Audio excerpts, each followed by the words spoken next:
우리가 이 본문 말씀을 통해서 주님께서 말씀하셨던 내가 내 교회를 세우리니, 자, 그 말씀을 하셨으니까 이미 주님이 주님의 교회를 세우려고 하는 계획을 갖고 계셨던 거죠. 그러면서 내 교회는 이런 교회야, 내 교회는 이런 거야 라고 보여주고 싶어 하셨음이 당연하리라 생각합니다.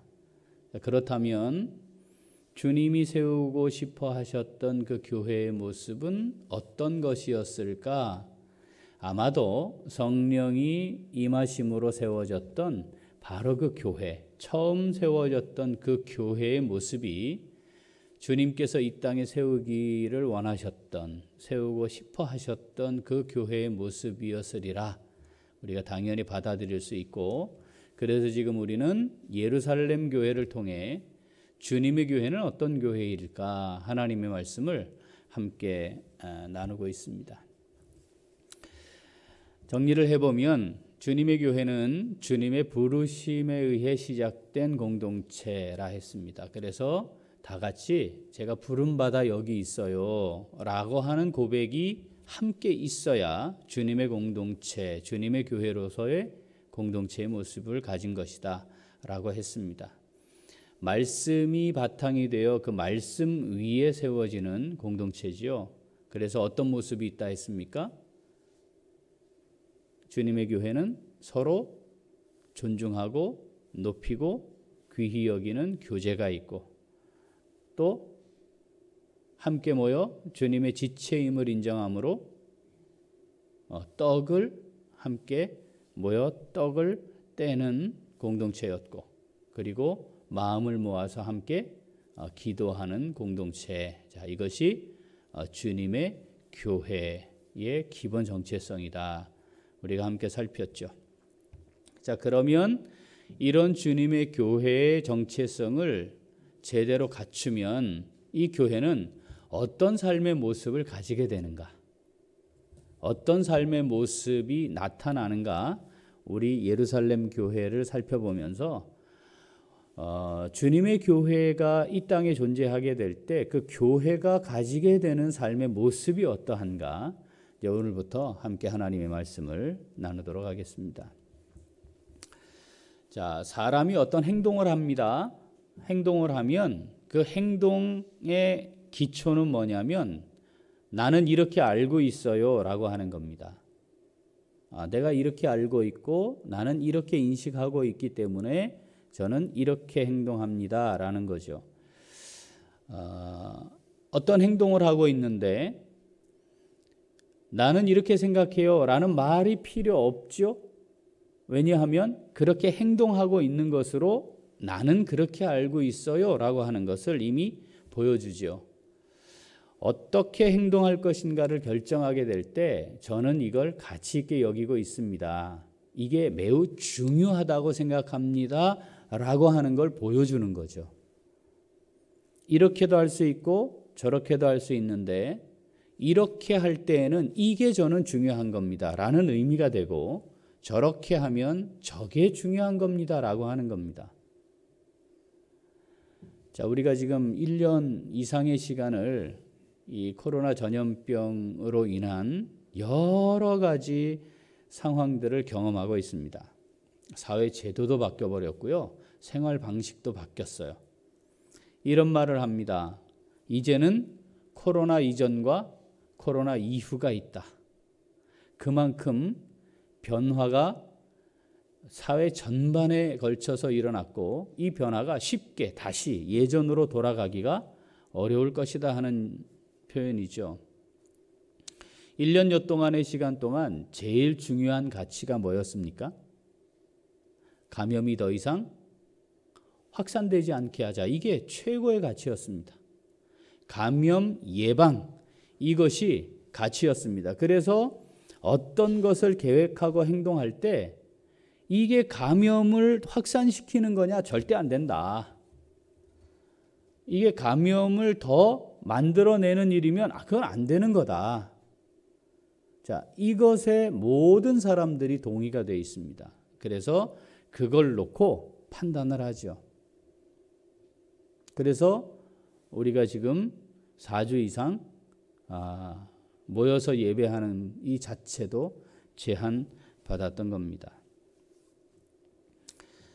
근데 이게 길어지다 보니까 이 전염병이 확산되는 걸 막는 것이 가장 중요한 가치라고 여겼는데 시간이 좀 지나다 보니까 그것보다 더 중요한 가치가 있는 걸 이제는 또 받아들이기 시작했어요. 그게 뭐죠?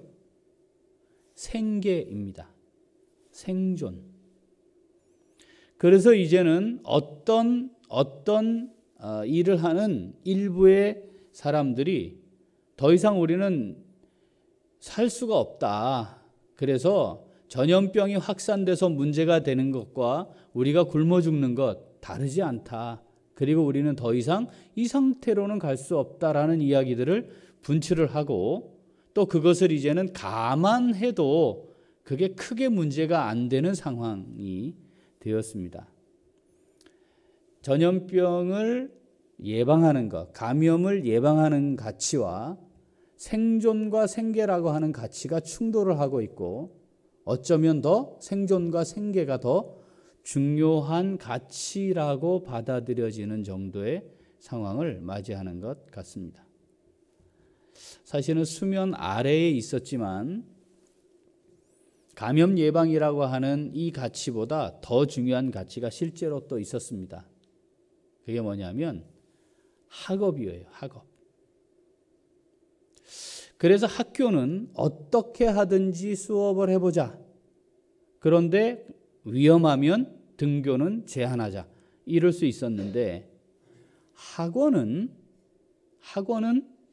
계속해서 아이들을 받고 가르치는 일을 할 수 있는 영역이었습니다. 그 부분에 관한 하는 감염 예방보다 더 중요한 가치가 있다고 다들 받아들인 거죠. 그러니까 그건 유지가 될 수 있었습니다. 학원을 운영하는 그 학원을 경영하는 분들, 그 자영업자들의 생존을 또는 생계를 위해 그랬던 게 아니죠. 뭐가 더 중요했어요?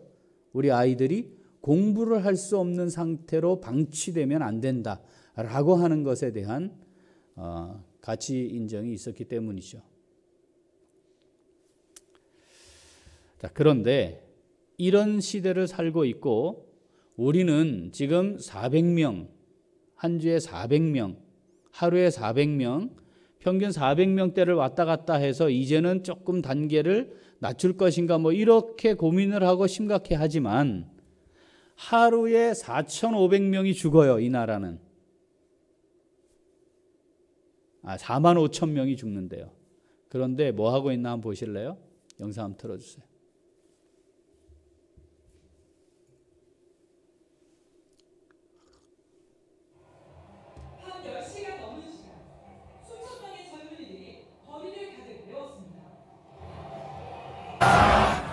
엘라베마 대학 미식 축구팀이 전국 대회 우승을 차지하자 거리로 쏟아져 나온 겁니다. 발 디딜 틈 없는 인파에 나무 위로, 간판 위까지 올라간 사람들도 있습니다.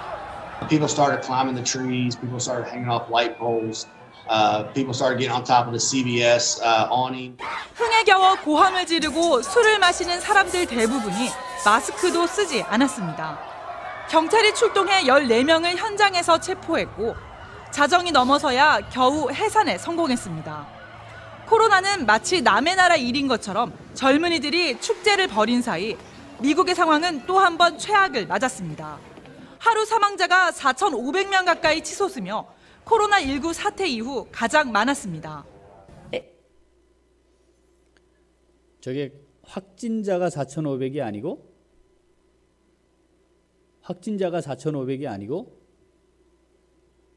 사망자가 4,500이에요.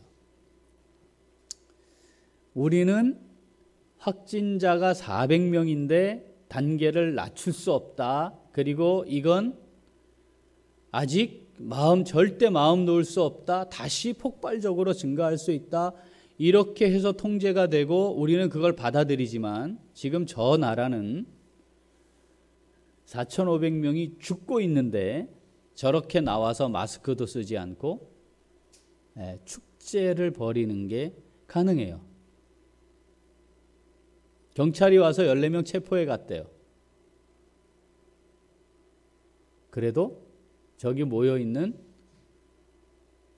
저 사람들에 비하면 그건 기물을 파손했거나 폭력을 행사한 사람 중에 일부를 잡아간 정도지 저기 모여있는 사람들을 강제로 해산시킬 수 있었다 이런 뜻은 아닙니다. 뭐가 다른 걸까 이 말입니다. 뭐가? 저기에 모여있는 사람들이 생각하는 건 감염을 예방하는 것보다 상위의 가치가 있다는 겁니다. 더 중요한 가치가 있고 그렇기 때문에 우리는 그 가치를 따라 여기에서 이루고 있다고 표현하고 있는 거거든요. 말도 안 되는 상황인 것 같아 보입니다. 말도 안 되지요. 그런데 실제로 우리의 상황에도 학원에서는 계속해서 아이들이 모여 공부를 하는 것은 진행이 됐었다는 거죠. 자, 가치에 따라 사람들은 가치 판단을 하고 더 가치 있는 일을 하며 살아가는 겁니다. 그건 생각을 하고 있는 것의 차원이 아니고 행동하고 있는 것이 그걸 보여주고 있는 거죠. 자, 신앙생활을 한다는 게 뭘까? 내가 하나님을 믿고 예수 그리스도를 내 삶의 주인으로 모시고 살아간다는 게 뭘까? 다양한 정의를 할 수 있지만 자, 이제 가치에 대한 인식, 가치에 대한 판단이 새로워졌다. 예수 그리스도를 통해 이제까지 가지고 있던 가치 판단의 기준이 아닌 이제는 새로운 가치 판단의 기준을 가지게 되었고 그게 가치이고 그것이 내게는 가장 중요한 참된 가치다. 다른 것과 비교 우위에 있어서 선택하는 게 아니고 절대적으로 나는 이제 그것이 내 인생에 가장 가치 있는 겁니다. 라고 하는 것을 고백하는 거죠. 그게 신앙생활을 하는 겁니다. 자, 오늘 우리가 읽은 본문에는 그런 참된 가치가 뭔지 알았던 사람들이 주님의 교회 공동체를 이루게 되었을 때 그들이 어떤 모습을 보여주고 있느냐.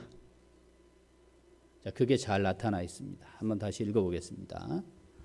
자, 사도행전 2장 42절부터 47절. 그들이 사도의 가르침을 받아 서로 교제하고 떡을 떼며 오로지 기도하기를 힘쓰니라. 사람마다 두려워하는데 사도들로 말미암아 기사와 표적이 많이 나타나니 믿는 사람이 다 함께 있어 모든 물건을 서로 통용하고 또 재산과 소유를 팔아 각 사람의 필요를 따라 나눠주며 날마다 마음을 같이하여 성전에 모이기를 힘쓰고 집에서 떡을 떼며 기쁨과 순전한 마음으로 음식을 먹고 하나님을 찬미하며 또 온 백성에게 칭송을 받으니 주께서 구원받는 사람을 날마다 더하게 하시니라. 아멘. 사실은 이 말씀을 읽을 때마다 정말 그랬을까? 이게 정말 가능했을까? 이거 진짜 가능할까? 하는 질문을 떨쳐버릴 수가 없습니다. 비현실적인 것 같아요. 이게 진짜 그럴까? 자, 그런데 하나님의 말씀이에요. 그러니까 이 말씀을 읽을 때는 그런 느낌이지만 이게 하나님의 말씀이니까 이렇게 접근을 해야 되죠. 어떻게 그럼 이럴 수가 있었을까? 어떻게 이게 가능했을까? 뭐가 달라졌느냐면 이 가치 기준이 달라진 거예요. 두 가지가 달라졌어요. 자, 같이 읽어볼까요? 자, 첫 번째는 사람에 대한 가치가 달라졌어요. 가치 기준이 달라졌어요. 세상은 사람의 가치 판단을 그가 가지고 있는 신분, 그가 가지고 있는 학력, 그가 가지고 있는 가문, 출생, 혈통, 그가 가지고 있는 힘과 권력으로 가치를 매겨요. 그런데 성령을 통해 예수 그리스도를 같은 주님으로 고백하는 사람들은 모였더니 그게 사람의 참된 가치 기준이 아니었다. 그것이 그 사람을 판단하는 기준이 되는 것이 아니었다. 같이 앉을 수도 없고 같이 먹을 수도 없고 같이 있을 수도 없는, 함께 모여 뭘 한다는 것은 불가능한 세상을 살고 있지만 하나님 앞에 모였더니 그 모든 것들을 초월한 하나님의 자녀됨, 같은 주님을 고백하는 믿음으로 살아가는 사람됨이 가장 중요한 가치가 있다. 그것으로 하나님 앞에, 충분히 하나님 앞에 높임받고 존경받고 존중받는 것이 마땅하다. 설사 그가 노예라 할지라도 그것을 확인하게 된 것이죠. 같이 밥 먹는다 무슨 뜻인지 아시죠? 당신과 나는 이제 친구입니다, 이런 뜻이에요. 당신과 나는 같은 사람입니다. 같이 모여서 뭐 했다고요? 교제했대요. 뭐 했다고요? 떡을 뗐대요. 같이 모여서 함께 기도했대요. 그럴 수가 없는 거죠. 말도 섞을 수 없는 겁니다. 어떻게 귀족과 노예가 말을 섞습니까? 한 자리에 앉아 있습니까? 밥을 같이 먹습니까? 영적으로, 종교적으로 같은 목표를 가지고 무엇을 하는 사람이 될 수 있습니까? 세상은 그럴 수 없었는데 그 사람에 대한 가치가 달라졌기에 서로를 존중할 수 있었다는 거죠.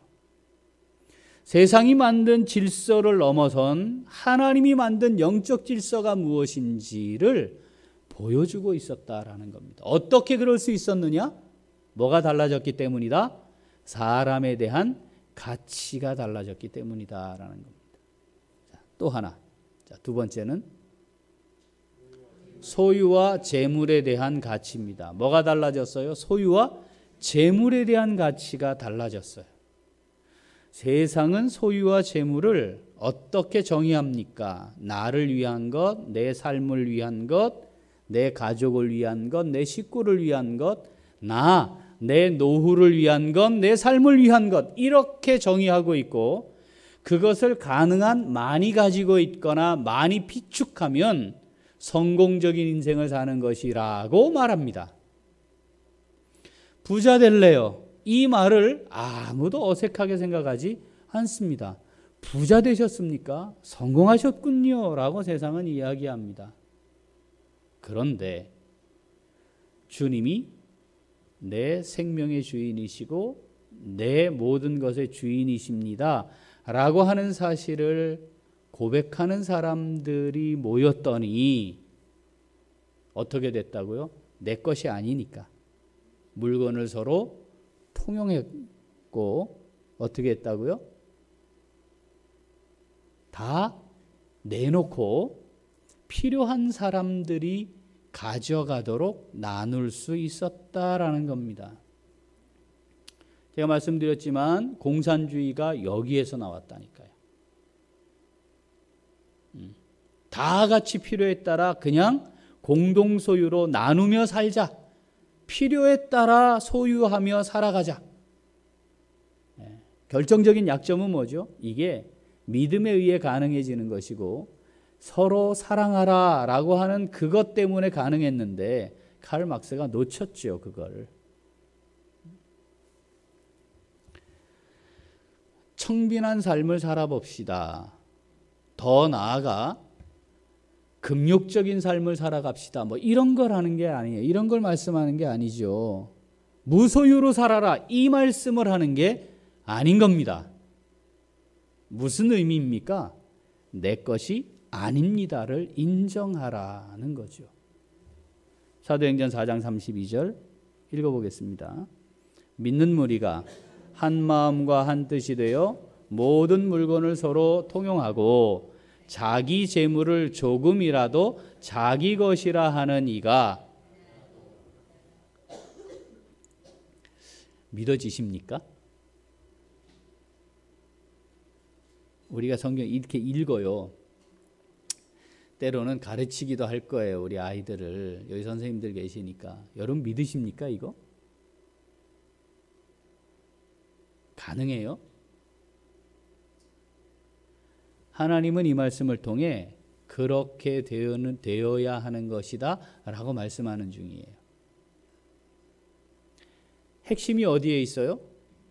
여기 있던 사람들이 다 이거 내 것이에요. 그런데 내가 내는 거예요. 내 것인데요. 요거는 하나님께 드리는 거예요. 이렇게 말하는 사람이 없었다. 이게 누구의 것이다? 내 것이 아니다 적어도. 그럼 이 사람들이 고백하는 주인은 누구예요? 주님이니까 이게 주님의 것입니다라는 거죠. 그것이 참된 가치였다는 것을 이 사람들이 알았다는 거예요. 주님의 것입니다라고 고백하고 사는 것이 이게 주님의 것임을 인정하는 것이 가장 중요한 가치였다는 것을 알았다는 거죠. 그걸 알았기 때문에 그 가치 판단에 의해 살아가다 보니까 어떤 모습으로 보여졌다고요? 통용하고 나누었다. 통용하고 나누는 것이 갖는 의미가 내 것이 아닙니다 라는 거라는 뜻이죠. 주님의 것입니다를 인정하면 통용하고 나누는 것으로 나타나게 된다라는 것을 말씀하는 거죠. 자, 주님의 교회의 삶의 모습의 첫 번째, 그건 참 가치를 따르는 삶이었다는 겁니다. 여러분, 우리에게 참 가치가 있습니까? 정말 중요한, 내 인생을 걸고 포기할 수 없는, 어떤 경우에도 이 순위에 놓일 수 없는 진정한 가치가 무엇입니까? 그 진정한 가치가 주님이어야 합니다. 자, 참 가치를 따르는 사람들이 주님의 교회의 사람들이었다. 알았습니다. 자, 그렇다면 이 참 가치를 아는 우리, 깨달은 우리, 그리고 우리 교회를 주님의 교회로 세워야 되지 않겠습니까? 자, 어떻게 해야 할까요? 그 사람들은 어떤 삶을 살아가나요? 같이 읽어보죠. 한 번 더. 자유함을 누리는 삶을 사는 거예요. 자, 참 가치를 따르는 사람들에게 나타나는 삶의 모습은 자유함을 누리는 것이라는 의미입니다. 자, 주님을 믿습니다. 제게 믿음이 있습니다. 자, 그건 어떤 의미라고요? 주님이 주인입니다. 주님, 주인입니다라는 거죠. 주권자이심을 고백하는 것이라 그랬습니다. 자, 그렇다면 근본적인 삶의 변화를 경험하게 됩니다. 뭐죠? 주인이 원하는 게 뭔가? 당연하죠? 주님의 뜻은 뭔가를 먼저 살피는 거죠. 그게 가장 가치 있는 것이니까. 여러분, 근데 주님이 원하시는 게 뭔지, 주님의 뜻은 뭔지 어떻게 알 수 있나요? 자, 이걸 찾는 과정이 없고 노력하지 않으면 우리는 익숙한 대로 행하거나 살게 되어 있습니다. 그냥. 그게 주님의 뜻인지 아닌지 분별하려고 하는 시도도 잘 하지 않아요. 익숙한 그것대로 하게 되니까. 그런데 그것을 찾으려고 하면 답이 분명하잖아요. 주님이 원하시는 것, 주님의 뜻 어떻게 알 수 있습니까? 주님의 말씀을 통해 알 수 있죠. 어떻게 알아요? 주님의 말씀을 통해 알지. 기도했더니 주님이 다 말씀해 주시나요? 그런 것도 아니잖아요. 이 말씀을 통해 아는 거죠. 이 말씀을 통해. 그런데 그 말씀을 통해 알고 말씀을 따라 사는 그 순간을 성경은 뭐라고 뭐라고 정의했느냐? 요한복음 8장 32절 읽어보죠. 진리를 알지니 진리가 너희를 자유롭게 하리라. 자, 주님의 말씀을 통해 주님의 뜻을 알고 그 주님의 뜻을 따라 살아가는, 이게 최고의 가치로 여겨서 그렇게 사는 사람이 사는 삶의 상황을 성경은 뭐라고 말하냐면 자유다, 이렇게. 너희가 진리를 알게 되면, 진리를 따라 살면 자유를 누리게 된다는 거죠. 이 자유는 뭡니까? 주님 외에는 나를 속박하는 게 없어졌다는 뜻입니다. 주님 외에는 나는 더 이상 무엇에 매이지 않는 사람이 되었다라는 의미입니다. 주님의 말씀을 알고 깨닫고 주님의 뜻이 확인되어서 내가 주님의 뜻대로 살면 나는 이 세상에도 매이지 않고 더 이상 죄에도 매이지 않게 되는 상태에 놓이게 되는 것이다. 왜냐하면 그게 최고의 가치이니까. 역으로 주님의 뜻을 발견했는데 원하는 게 뭔지 알았는데 이거는 어떡하지? 그럼 이건 어떡하지? 그렇게 했을 때 이거 문제가 생길 수도 있는데 내가 이거 직장을 제대로 다닐 수 있을까? 그렇게 하면 공부할 시간이 줄어드는데 예배 다 드리고 교회 생활을 잘 하다 보면 학원도 가는 것도 제한되고 돈 버는 것도 제한될 거고 그거 알려지게 되면 직장에서 진급도 안 되고 이거 어떡하지? 요렇게 생각이 되는 순간 주님의 뜻대로 살아가는 것이 아니 될 것이고 주님의 뜻대로 살지 않게 되면 이것을 고려하게 될 것이고 여기에 다시 매이게 되므로 자유를 잃게 되는 것이다 라고 역으로 표현하고 있는 거다 이 말이죠.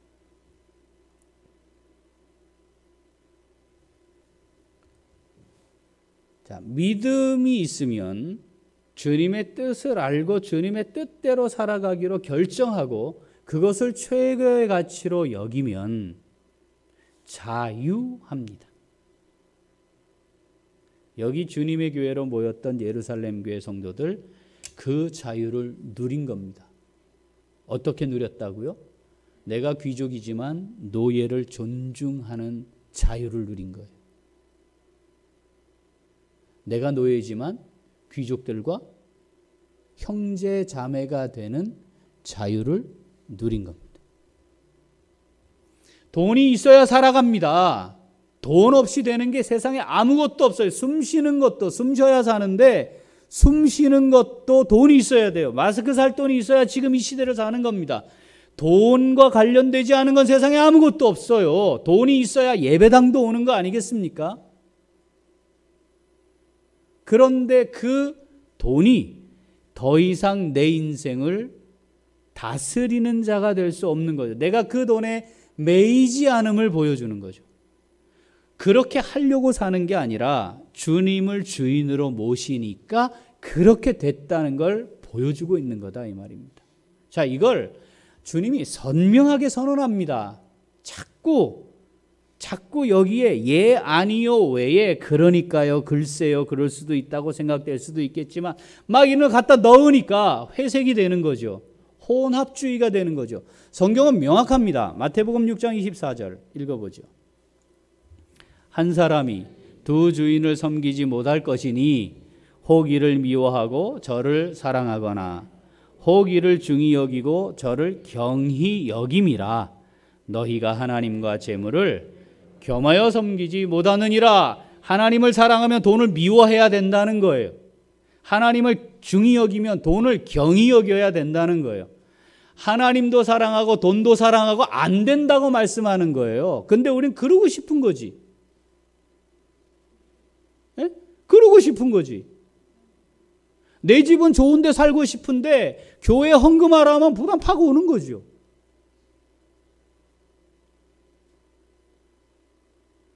내 노후를 대비하는 데는 내 모든 정성을 다 썼지만 교회가 10년, 20년을 바라보고 하나님 나라 복음을 위해 무엇을 하기 위해 헌금합시다 하면 부담 딱 되는 거지. 왜 또 그걸 하려고 하냐? 돈 내라 하냐?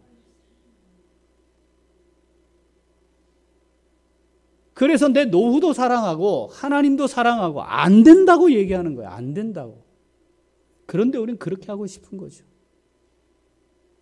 그러니까 매이게 되는 겁니다. 재물도 사랑하고 하나님도 사랑할 수 없다. 재물도 중히 여기고 하나님도 중히 여길 수 없다.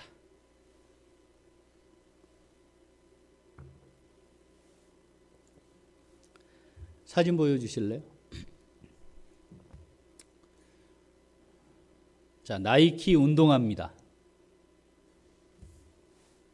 이게 경매에 나왔대요. 이런 걸 뭘 경매식이나 하고 그래? 저기 보면 저기에 사인이 있어서 저게 경매에 나온 거예요. 저 사인이 누구 사인이냐면 농구계의 신, 조던입니다. 저기. 자, 저 사인에서 경매에 냈는데 저게 얼마에 팔렸을까요? 신발, 운동화. 자, 한번 불러보시죠. 우리가 한번 해보겠습니다. 실제로. 자, 얼마부터 시작할까요?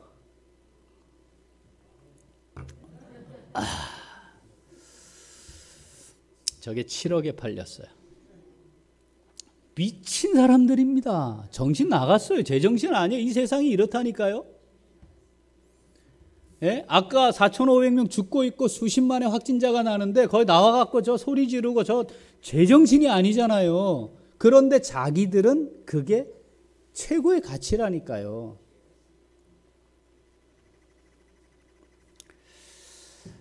(1859년) 미국에서 친구와 함께 석유갱을, 그러니까 석유가 묻힌 곳을 발견한 사람이 있었습니다. 그 친구는 록펠러입니다. 들어보셨죠? 뭐 역사상 미국 최고의 부호, 가장 많은 자선 사업을 했던 신앙인, 기억하시죠? 그런데 그와 함께 했던 친구가 있었어요. 사업이 성공했죠. 그리고 자기 고향 클리블랜드로 돌아왔대요. 하나님, 왜 제게 이것을 더하셨나요? 고민하기 시작하고 돌아와서 그 고향에 학교와 병원을 짓기 시작합니다. 도시 곳곳을 다니며 돈을 벌고 그 돈을 벌면 학교와 병원을 지은 거예요. 자, 돈이 왜 필요했을까요? 이 사람은 질문해 보는 거예요. 누구나 갈 수 있는 학교, 누구도 가서 치료받을 수 있는 병원을 지었습니다. 그 부모님이 빈민 고아들을 키우는 그런 일을 했어요. 그 부모님의 신앙의 전통을 이 청년이 이었습니다. 나눔이 얼마나 감사하고 복된 일인지 기쁨 있는 것인지 알았어요. 그러다가 1900년 뉴욕의 카네기홀에 당시 코딱지만한 어딘지도 잘 알려지지 않은 조선에서 의료 선교를 하고 있던 에비슨 선교사가 조선에 대한 선교 보고를 합니다. 그러면서 거기 있는 사람들에게 이 조선 땅을 위해 병원이 필요합니다는 이야기를 합니다. 그 당시의 병원 한번 보여주실래요? 요거였어요. 요거. 예? 병원이 요거예요. 간호사도 없이 저 의사 한 명이 있는 곳이에요. 거기에 모여 있던 사람 중에 누가 있었을까요? 그 록펠러와 함께 그 석유 사업에 참여했던 그 사람이 거기 있었습니다. 그 말을 듣고 기쁨으로 헌신합니다. 우리나라 현재 돈으로 따지면 5천억을 하나님께 드려요. 이 사람의 이름이 세브란스입니다. 자, 보여주실래요? 이렇게 시작된, 자, 요게 이제 최초의 종합병원이에요. 이렇게 시작된 세브란스가 나중엔 이렇게 되었습니다. 현재 모습입니다. 그리고 송도에는 저와 유사한 크기의 세브란스 병원이 또 지어지고 전국에 기독병원이라는 이름으로 지금도 그 정신을 100% 유지되기는 어렵지만 유지하고 있습니다. 자, 이 세브란스가 갑작스러운 복통으로 갑자기 사망을 해요. 그래서 유언도 남기질 못했대요.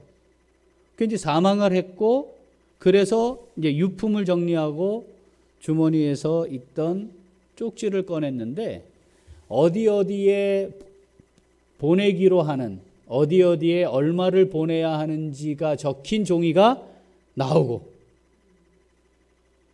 네. 유산을 정리를 하려고 보니까 자기 이름으로 된 집도 한 채 없었다고 합니다. 그리고 모두 내가 죽은 이후에도 지금 약속한 곳에 돈을 보내고 지금 세워진 이 단체들이 계속해서 그 일을 할 수 있도록 모든 것을 기금화해 놓았다고 합니다. 그래서 대한민국에 소위 현대식 의료 체계가 시작된 겁니다.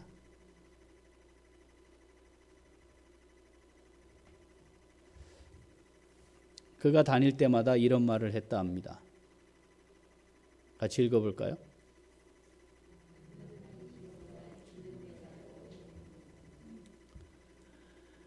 우리가 이 가치를 아는 사람들 아니겠습니까? 이 가치를 아는 사람들이어야 하지요. 이 가치를 아는 사람들로 우리 자식들을 키워야지요.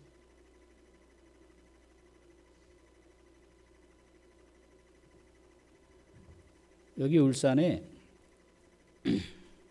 정비사 일을 하시는 집사님이 한 분 계셨어요. 출석하는 교회는 전체 교인 수가 30명밖에 되지 않는 작은 교회입니다. 그런데 교회가 30명 전체 교인 중에 20명 이상이 전체 교인이 필리핀에 단기 선교를 가서 한 마을, 선교사님과 함께 한 마을을 집중적으로 선교를 해요.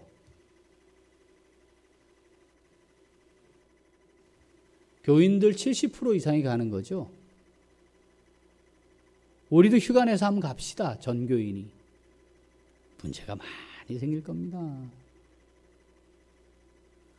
이 정비사 집사님이 너무너무 가고 싶은데 본인이 휴가를 낼 수가 없는 거예요. 그 정비 공장을 안 다닐 마음을 먹지 않는 이상 어떻게 해야 할까요? 사표 던지면 되죠, 뭐. 이 집사님이 기도를 시작했답니다. 하나님, 저 선교지에도 마음껏 가면 좋겠어요. 내년에 또 갈 텐데 올해는 제가 이렇지만 내년에는 꼭 가고 싶어요. 방법은요, 하나님, 제가 사장이 되면 되겠어요. 지금은 사장입니다. 그 다음 해에 블루핸즈, 자기가 사장인 정비업체를 시작합니다. 건물을 지으면서 야, 이거 단층으로 하면 끝나는데 기왕에 짓는 건 내가 하나님 앞에 이걸 어떻게 하나님 앞에 하나님의 나라 복음을 위해 드릴 수 있을까를 고민하고 2층을 게스트룸을 만들어요.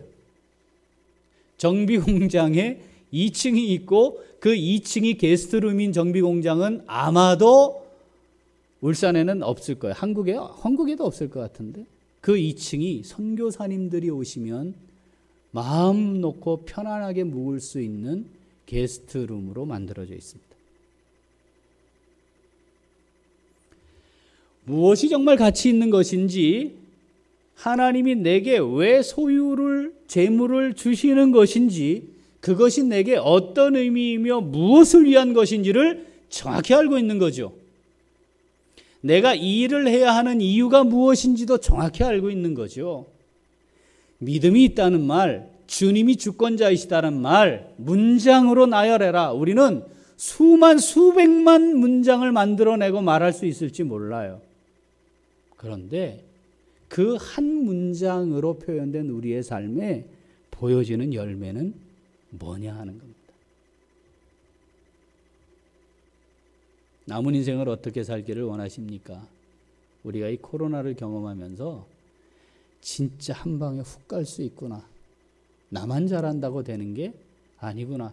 우리 뼈저리게 느끼고 있지 않습니까? 아, 이렇게 먹는 것, 집 밖을 나가는 것도 통제될 수 있는 거구나. 그것도 한순간에. 예배드리고 싶어도 예배당에 갈 수 없는 상황이 올 수도 있는 거구나. 내 인생에. 무엇을 위해 사십니까? 우리가 무엇을 위해 살아야 할까요? 열심히 일합시다. 최선을 다해 일합시다. 성실하게 살아갑시다. 잠도 안 자고 일합시다. 그럴 수 있어요.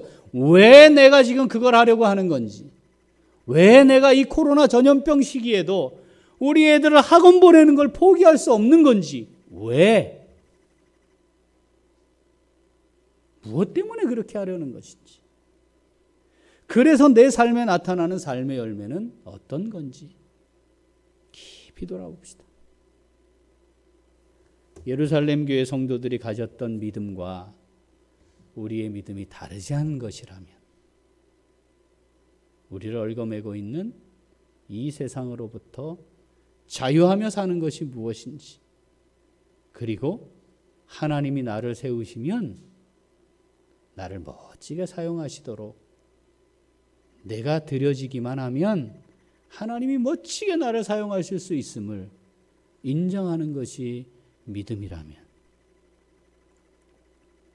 믿음으로 말미암아 주어지는 참된 자유, 하나님 앞에 우리의 삶을 아낌없이 마음껏 드림으로 참된 자유를 누리는 복된 삶을 우리 다 함께 누려갈 수 있게 되기를 소원합니다.